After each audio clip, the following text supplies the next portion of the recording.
ఇక నుండి నెలకు రూ. 20తో సిమ్ యాక్టివ్.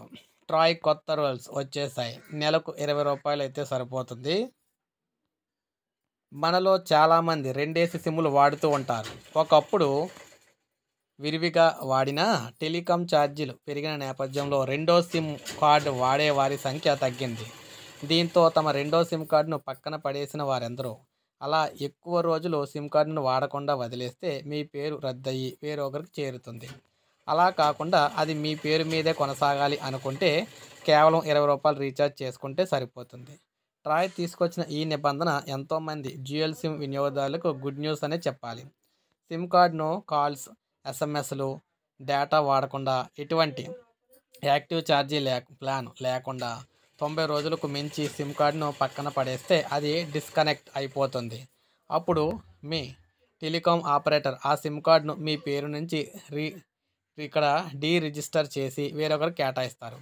ఇలా మీ పేరు మీదే సిమ్ కార్డు కొనసాగాలంటే రూ. 20 రీఛార్జ్ చేసుకుంటే సరిపోతుంది. మీరు 90 రోజుల పాటు మీ సిమ్ కార్డును వాడకపోతే మీ ప్రీపెయిడ్ బ్యాలెన్స్ నుంచి రూ. 20 కట్ అయ్యి మీకు 30 రోజుల గడువు లభిస్తుంది.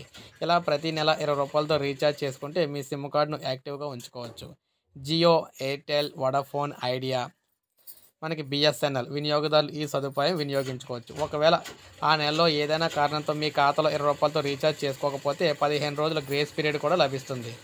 ఆ లోపు మీ ఖాతాలో బ్యాలెన్స్ మెయింటెనెన్స్ చేసుకుంటే సరిపోతుంది. లేకపోతే మీ సిమ్ కార్డును కోల్పోవలసి వస్తుంది. వాస్తవానికి ట్రాయ్ తీసుకొచ్చిన కొత్త రూల్ కొత్తదేమీ కాదు. ఈ ఆటోమేటిక్ నెంబర్ రిటెన్షన్ స్కీమ్ను ఎప్పటి నుంచో ఉంది. దీనిపై సరైన ప్రచారం లేకపోవడంతో చాలామంది రెండో సిమ్ను తమ పేరు మీద కొనసాగించేందుకు ప్రతి నెల పెద్ద మొత్తంలో పెట్టి రీఛార్జ్ చేసుకుంటూ ఉన్నారు.